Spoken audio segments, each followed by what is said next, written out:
When you first saw Halo, were you blinded by its majesty? Blinded? Paralyzed? Dumbstruck? What's up chaps, I'm MagicalMike, and recently I played through Halo 2 again. I played a few years back with my mate Kez and later with Xavier too, but between like 2006 and then was a huge gap waiting for it to come to PC. In this video I'll be talking about the game in general, various bits of nostalgia and how that holds up, then talking about the legendary speedrun and the LASO achievement experiences, but not versus multiplayer or any of that stuff. I've already talked about Halo CE and Reach, and you can find those videos in the playlist I'll link at the end. And if you like this video, then do please leave a like and subscribe for more, and feel free to share your thoughts in the comments. Cheers. So Halo 2, where to begin? For me this is easily the game in the series that holds the most nostalgia. Hearing the Mjolnir mix of the main theme for the first time was so well timed, just as I was getting into heavy metal in my life. The main theme was already cool in Halo 1, and then in comes Steve Vai with this belting guitar riff, and it's just the stuff of legends, honestly, it really is. This was the game that got my friends and I into LAN parties originally, and I dearly miss that kind of thing nowadays. Playing online just isn't really the same. Screen cheating all over the place, super non-serious sword flying shenanigans, super bouncing out of the map, rockets in tight corridors, just dying of laughter, absolute chaos, and I loved it. But those memories are just going to have their place for now, because the anniversary PC release has changed a few things here and there, and I have new memories now too. First of all, I have to note that the co-op latency is almost gone, which is a world of difference from Halo CE in the Master Chief Collection. It makes the experience a hell of a lot nicer and smoother, and that's important for higher difficulties. However, a new problem that my friends and I faced was the desyncing issue. If any one of us swapped our graphics between the anniversary or original graphic settings, sometimes it would lag out and disconnect us entirely if one of us dared press tab during gameplay. And it's worse on some levels than others, Outskirts and Delta Halo being the biggest offenders. This feature is absolutely worth it though. It never caused any problems for me in single player, and the anniversary cutscenes and overall graphics are incredibly cool. Blur Studio did a fantastic job faithfully recreating the original cutscenes and elevating the visual fidelity of them. The characters never looked so good. Not quite potato quality anymore, eh? You can even swap the graphics during the cutscenes now, which is something you couldn't do in CE, to see what a world of difference there is and how well in sync they are to the originals despite differences, and I love it. I will say that new visuals can make it a bit more difficult to make precision actions in the game though. Higher detail on textures and some much darker areas can cause a loss of focus here and there for various tough tricks, if that's what you're interested in. But gun sounds are also way cooler in Anniversary mode. Hearing shell casings ping and drop out of rifles and sniper rifles echo in the distance is truly satisfying. Guns have got loads more chunk to them now. There's better weapon variety than in CE, with the addition of dual wielding as well. It means that you'll be using a wider range of guns than just the plasma pistol and, well, the normal pistol. Dual wielding isn't always a good idea, like double SMGs is fun and all, but you'll never hit anything with that mass recoil, weak bullet damage and spray on anything above normal difficulty. But you can use it to double noob combo or double needlers super combine some fools quicker than ever. Needlers are so strong in Halo 2. A lot of balance changes happened with weapons, but the details aren't really important. We gain new ones in the process though, including my beloved battle rifle, an iconic 3-round burst weapon that lets you swipe across a group of grunts and get 3 headshots in a row if you're good with it. We got a Covenant equivalent with the carbine, old reliable weapon this one, a Covenant sniper beam rifle that the Jackals will make you all too very familiar with, I am sure. Fuel rod guns are actually usable now, woohoo! Rockets can lock onto vehicles, we got the ability to hijack vehicles in use too, which is super cool and very heroic feeling, and we can now drive wraiths as well. Also just fun. And then there's stuff like brute shots and sentinel beams, but whatever really, those are stuff that you'll interact with and enjoy in some way, probably. But you can also now use the swords that elites drop as well, so that's pretty amazing for all sorts of reasons. Sword flying is possible in this game, and it is such a fun trick to mess with, and hey, just lunging at enemies with them feels heroic just using them normally, so good stuff. Sword flying is very precise to do though. I think there's like a 1 or 2 frame window to do it in 60 FPS, so very tough, but you can pull it off, and it is very fun to fly across the map. As for Chief himself, he feels a lot less robust in Halo 2. Invisible health bars replace medkits and his shield drops faster than ever, but it recharges really quickly too, which overall feels like a better change of pace to Halo 1. Elites can still kill you in like half a second on Legendary though, so do be careful. Difficulty can make some weapons kinda useless too, so at higher levels you'll just stop using plasma rifles or SMGs if you can avoid it, which is a bit sad but also not too bad, because like honestly all the weapons are fun anyway. Just go have fun with them. Chief also moves more smoothly and jumps noticeably higher than in Halo 1, which is a much more pleasant experience to control him with. Enemies have also changed slightly. We now have much deadlier Flood popcorns that can actually do loads of shield damage. Regular Flood can now be headshot and taken down in one round, which is a welcome change. They're also much more deadly in general. Drones are new, flying enemies with plasma pistols that come in swarms and move erratically. They're very hard to hit, extremely deadly and annoying, and remembering them from console days is just nightmare fuel, honestly. Impossible to kill those things. Thankfully now with a keyboard and mouse it's not so bad, but still. Drones, not my favourite enemy. Hunters are much harder to kill now after the pistol nerfs, so they're actually scary in Halo 2. Good change. And brutes are completely new, basically being unshielded angry elites that carry heavy weapons and charge at you very aggressively. Not a huge fan of brutes to be honest, but they can at least be headshot, so one upside. You also get to play as the Arbiter in Halo 2, which was a surprise and a welcome one when I first played the game. Getting to play as one of the enemies, an elite alien, was a cool thing to me, and he's voiced by Keith David, sounding also in control of everything. Nice to have an active camo ability in his missions too. Now at this point you could stop this video and be satisfied. Basically Halo 2 is a good time and much improved on the first game, so if you liked that, then this is just better. However, I'm now going to talk about individual missions and parts of the speedrun, so strap on in if you want to hear it. Halo 2 is stacked though, it's a great game that holds up very well these days. Once again, I originally played this in co-op with my friend Kez on Legendary and solo Legendary myself for the under 3 hour speedrun achievement Monopolized. First, it's important to note that the default Legendary experience is extremely unforgiving. If just one of you dies, you both reset to checkpoint, which is a new thing for Halo 2, and I think isn't carried on throughout the rest of the series, so it just makes Halo 2 stand out in difficulty a bit more. And with how frail your shields now are and how insanely aggressive and accurate enemies are, it's just a hard game to beat, there's no doubt. You'd think that having 2 targets for enemies to divide their attention by would make things quite a bit easier, and sometimes it does, but you'd be surprised at how your tiny little mistakes get your friend killed and reset, and vice versa. Legendary is still hard. It's fun, but frustrating if you're unprepared. So skipping the armory because it's not really a level, and starting out with Cairo Station, which is a pretty rough start because there's a lot of enemies all packed in to very tight corridors, all throwing grenades and being deadlier than ever, so it was a real wake-up call. The cutscenes are great, there's environmental storytelling going on with the stations being blown up through windows in the background, and overall the level is basically there to set the scene and drill the idea of the noob combo into your playstyle, unless you want to waste all your ammo. Not a lot to it really, just a few set pieces. The speedrun was hard as hell overall, by far the hardest full game out of the entire Master Chief Collection, but Cairo Station was a super tough start for me. It took me absolutely hours, no exaggeration, to get a decent run under 20 minutes because of just how much optimization you have to do, and it's like 99% combat and 1% movement. I basically remember being able to skip 2 groups of enemies by running past their doors fast enough, and the rest of the time I struggled to get through the waves and waves of elites and grunts that just pour out of those dropship rooms. Extremely intense stuff. You have to place your nades well, not run out of them, and juggle a plasma pistol or 2 around the catwalks to have just enough ammo to kill stuff.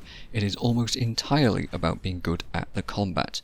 No major tricks here, just very tiny optimizations.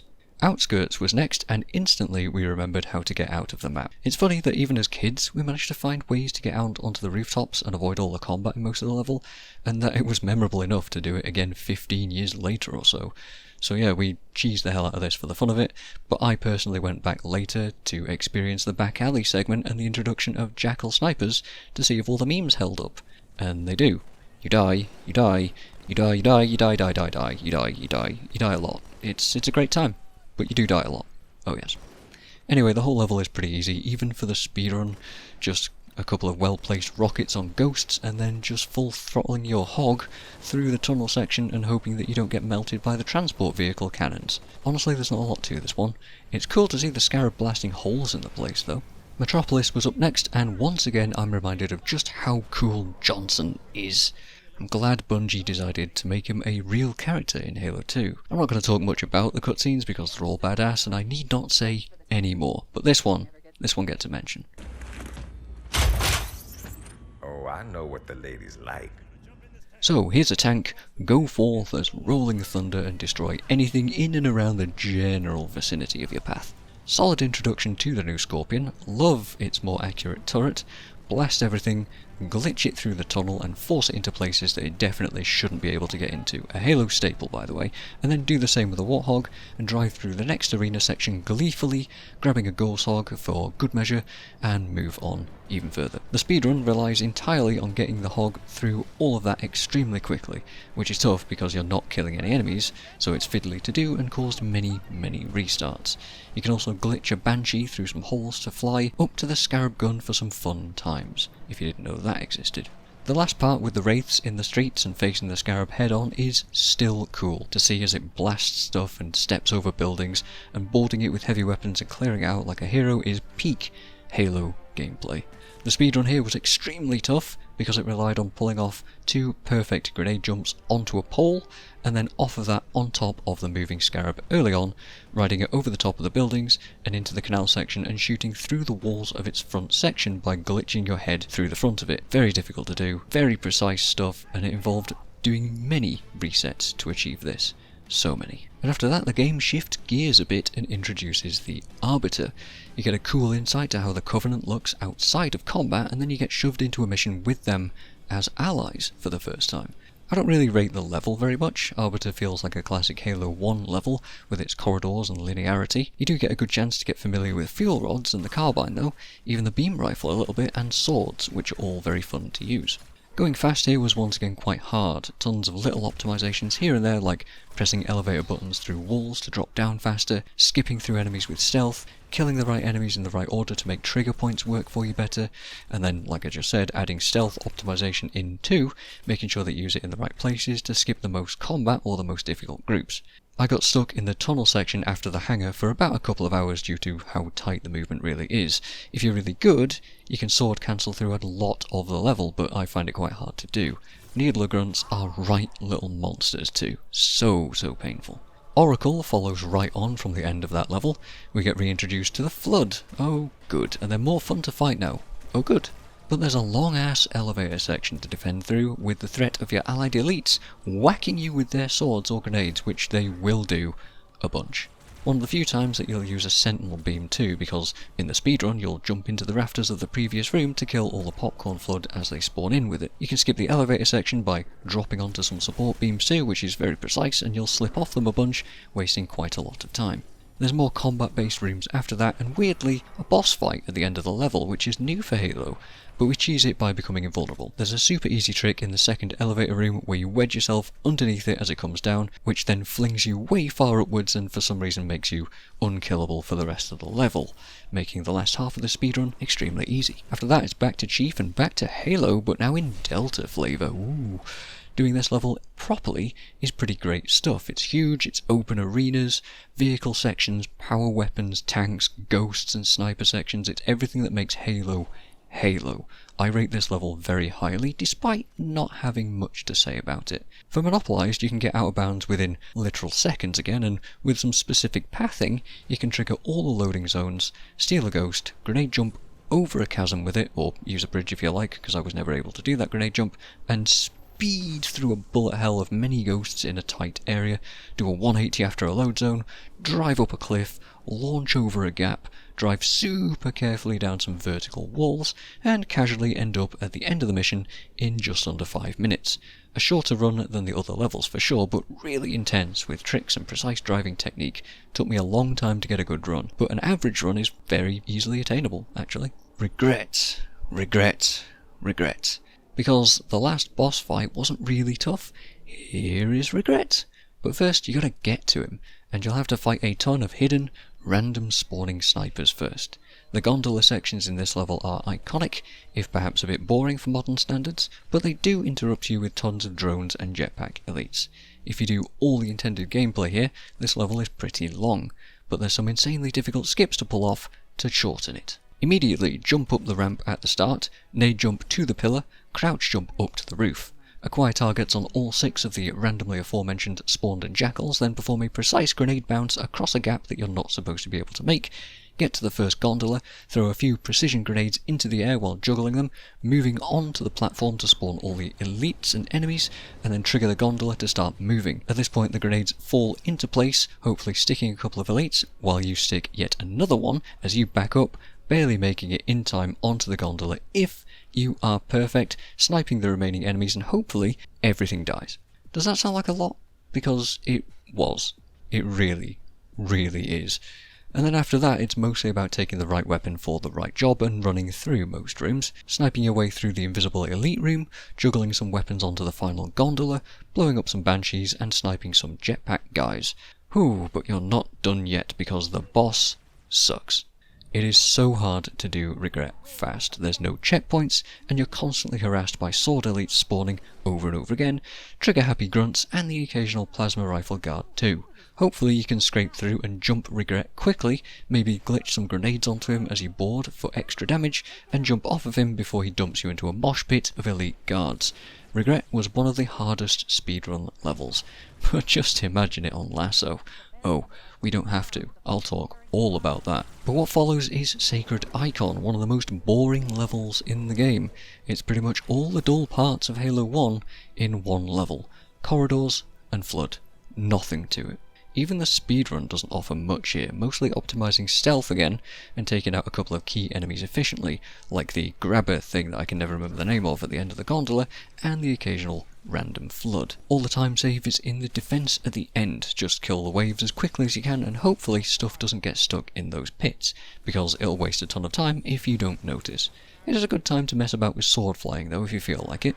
At least it was easy after Regret being so punishing. And then on to Quarantine Zone, which is basically just a driving level pretty much, with what's supposed to be some tough, tight areas that force you to drop your vehicles, but this is Halo, so we can find ways to easily get them through anyway, and the music in Quarantine Zone is just, oh yes, Marty was, as the kids say, cooking in this one. This is some high quality, high octane Halo music, a good, just fun, fast gameplay as well too, and it's fun to see Flood commandeering human and Covenant vehicles alike, which is quite the shock if you think that Wraith is friendly and it's going to help you, and then suddenly you're a red paste on the snow.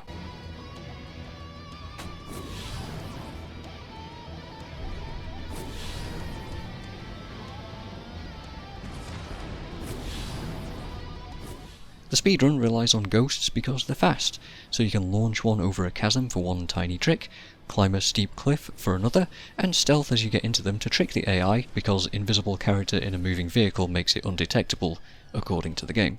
Then there's the gondola. How many times am I going to say the word gondola in this video, I wonder? It's a long section where you defend against the flood with some allies, and it's supposed to be tense, as your health thins out, your ammo depletes and all of that stuff, but it's always been really easy to jump into the roof of the thing and clip through the scenery so the AI just lose track of you, and you can wait the whole thing out and not really engage in the fight at all. Very lengthy section, but also AFK easy. And then follows Gravemind. And it's almost like it's punishing you for having such an easy one just before it. Literally, you can be dead here before the white screen fades in at the start on Legendary, as two brutes are absolutely blasting you to death. If you can avoid that fate, then you face a massive gauntlet of enemies in the first room, which never really relents throughout the whole level. This is a very long one. As you progress, you'll start encountering elites and brutes fighting each other, grunts and jackals confusing things, and then drones as well. It's a very chaotic level that throws a lot of stuff at you as you wade through the Covenant hallways. The prison section is really rough too, and enemies can be shooting you before you're even off the elevator, which is quite mean. There's also a nostalgic fight arena at the end, which used to play Breaking Benjamin's Blow Me Away, but it's replaced in this remaster, sadly. As for the speedrun, this thing took me so many hours and hours and hours to get just an acceptable level, and even then it's nowhere close to good. The first room has a massive despawn trick to skip most of the fight if you can stand in the hallways just right, or there's also a similar trick right at the front of the room too. You can skip the entire prison section by falling just in front of a brute and spamming jump and melee cancelling to force you back up the lift before you normally would be able to go up it, which is a very difficult trick to do but massively helpful. huge time save and skips a very difficult section, and the rest is mostly just avoiding combat by picking off specific enemies and running along the rafters. There's a despawn with a brute shot jump and some really tough moving while shooting parts. Overall a very big struggle, and even just recording it for this video took me 30 or 40 minutes just to beat this level on normal. That's how tough it is.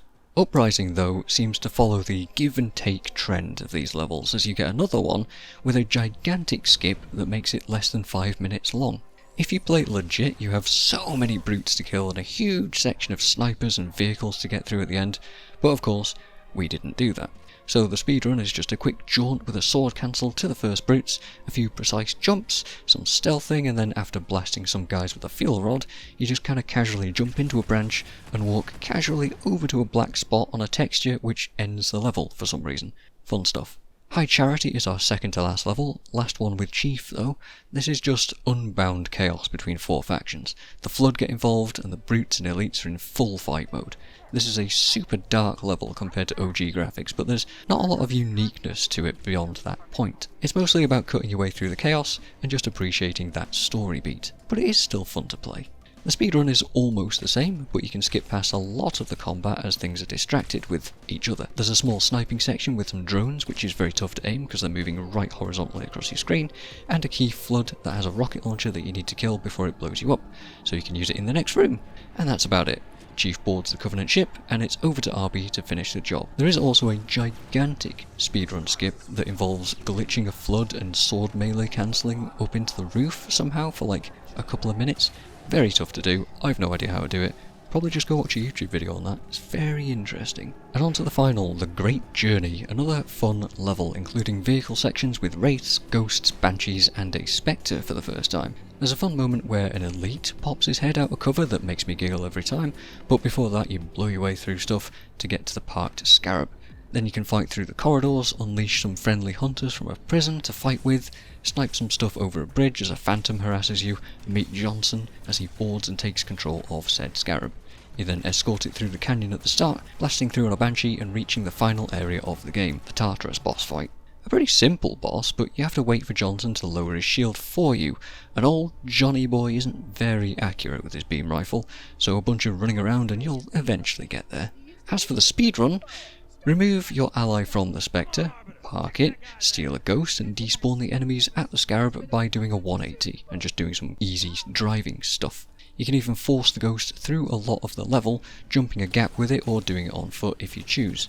After a cutscene you can run back through the loading zone, despawning all of the end canyon enemies, take your Banshee and find your parked Spectre with it, and then use that to submarine your way through to the building at the end, do some rock climbing with this thing, and a very easy trick to spawn the Spectre in at the end fight, which then lets you trick the game into spawning multiple Johnsons as they get into your car, and then jump them over to Tartarus and absolutely bully him with your new Sergeant squad. A very fun level no matter how you do it, but this trick takes the cake for me. So that's already a lot, right? The game's pretty tough on Legendary, but approachable on Normal and challenging enough on Heroic.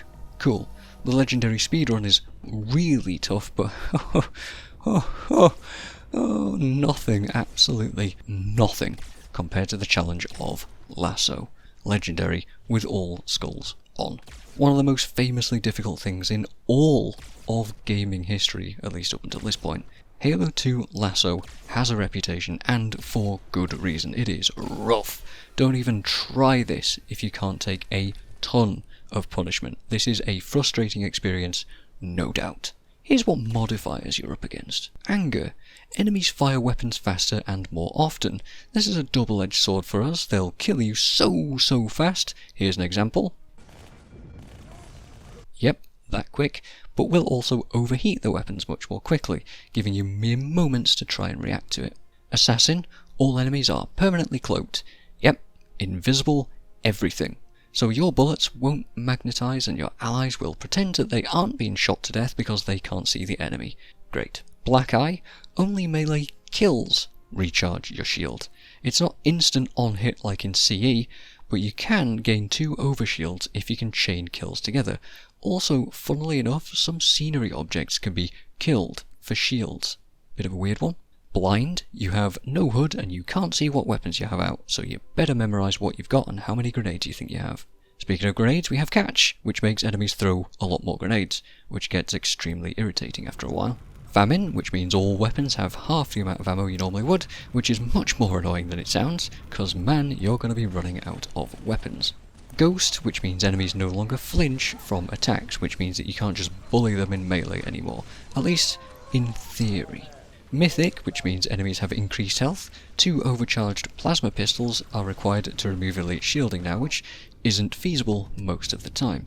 And Sputnik, which gives us amplified physics, which makes scenery become very volatile and dangerous to us, especially annoying when you're driving and being shot at, but does make grenade jumps much more effective and can be used to make elites turn around when you melee them, which is sort of why Ghost doesn't really do anything. That's just wrong, which makes enemies more aware of you, so good luck sneaking. And finally, Thunderstorm, which increases the rank of most enemies, which is not a big difference for the most part, but it does seriously buff their health. Mind you, if you can headshot them, it's still only going to take 1 shot. But hey, at least we can actually use Covenant weapons this time, but there are a lot of other problems to counter instead. The tick rate on MCC is higher, for example, which means enemies can unload their weapons on you much faster than in the original game. You will insta-die way more often than you think. It is nuts. And if you think I'm exaggerating, then look at this example again. Dead. That's the whole game for you now. Good luck.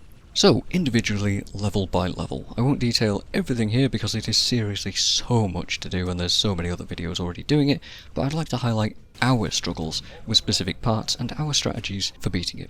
Starting out with Cairo Station, an incredibly hard introduction to the challenge and a huge wake-up call.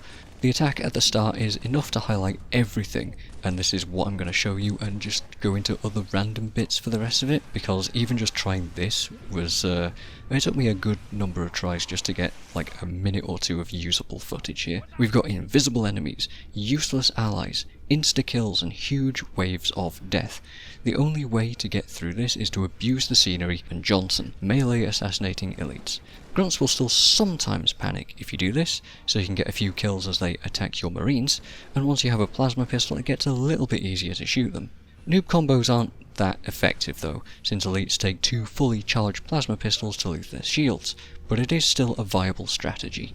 Mind you, you'll still run out of ammo really quickly because of famine. However, getting into a melee brawl with those elites can force them to turn around and miss their punches, so it is possible to beat them up like that, until they pull their swords out, which kills you even if you're behind them, and if you manage to avoid that somehow, then it's no longer feasible to really melee them once they have the swords out.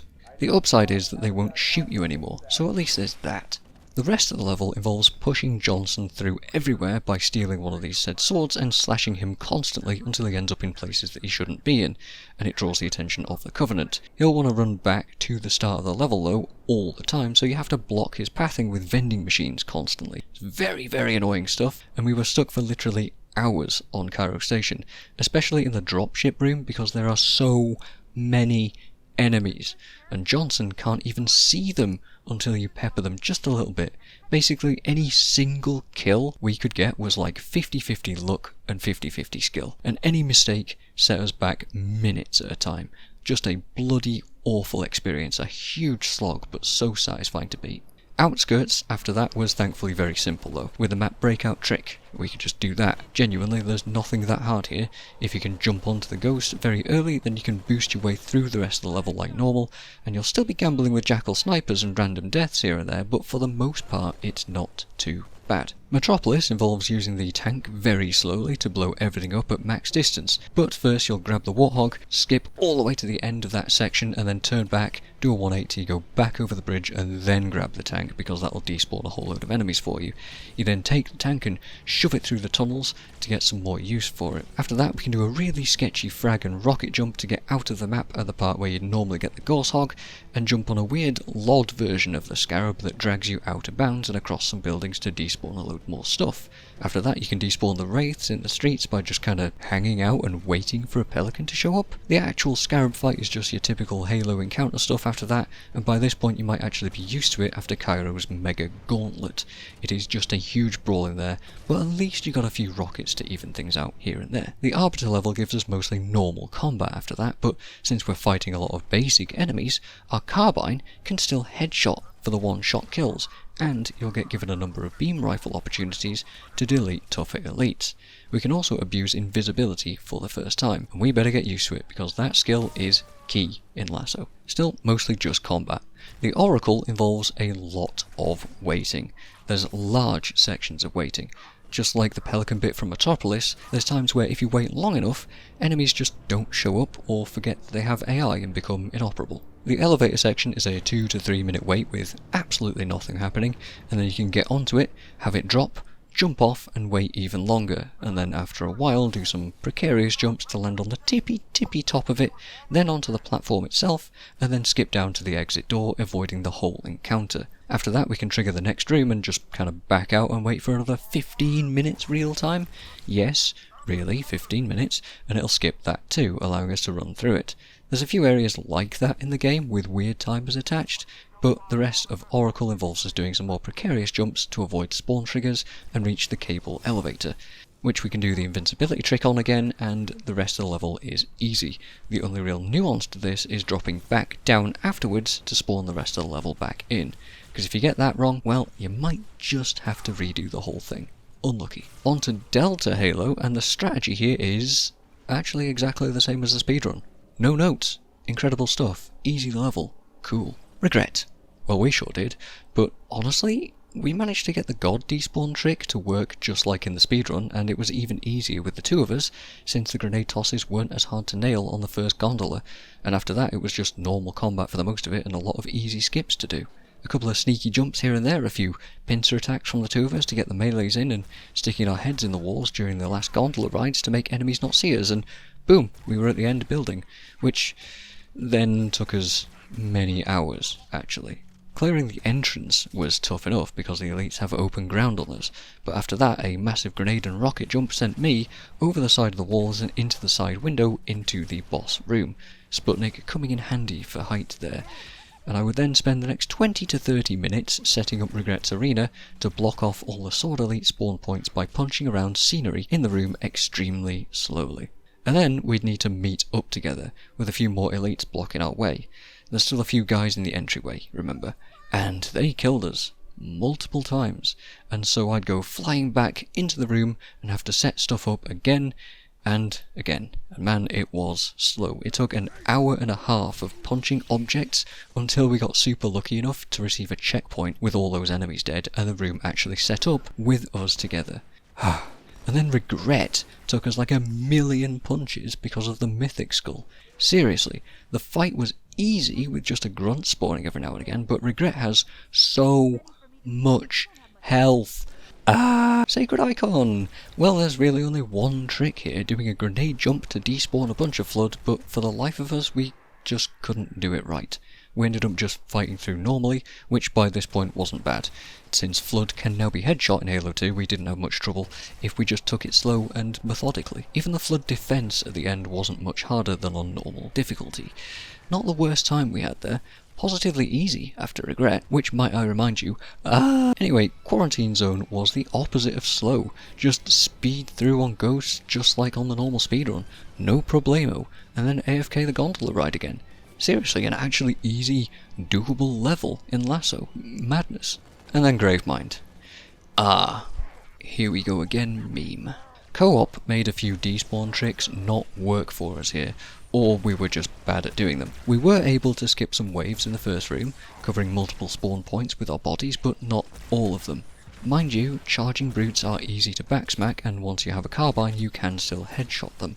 I was able to pull off the prison skip so we didn't have to deal with one of the hardest rooms in the game, which was really difficult to actually do since I couldn't pause like in single player to pick up my controller and spam the button inputs, and from there we ran across some rafters and synced up a beautiful brute shot jump to get the both of us over a wall and despawn even more enemies.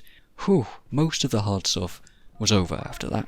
The final Breaking Benjamin room just involved us running away a significant distance and waiting for yet another 15 minutes for the AI to sort of forget it exists again. And that was basically it, Gravemind. If not for those tricks, it would have been way worse. But I think Regret might still eke out as the hardest level.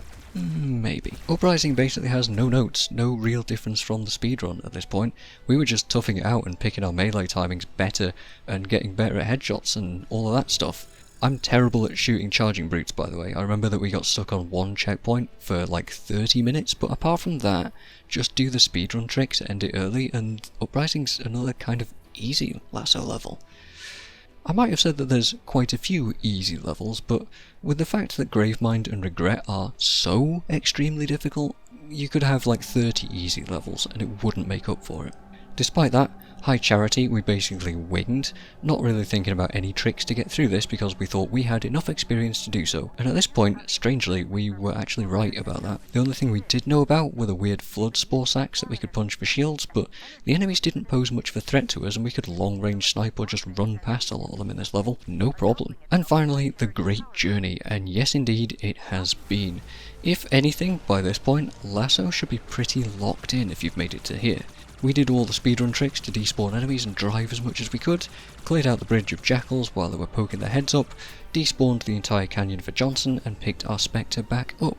Luckily this thing has more than one seat, so I was able to drive Kez all the way up the cliffs again and trick the vehicle into spawning into the Tartarus fight, wherein which we spawned multiple Johnsons, heroically threw them at the brute chieftain and let them go to town on him as we heroically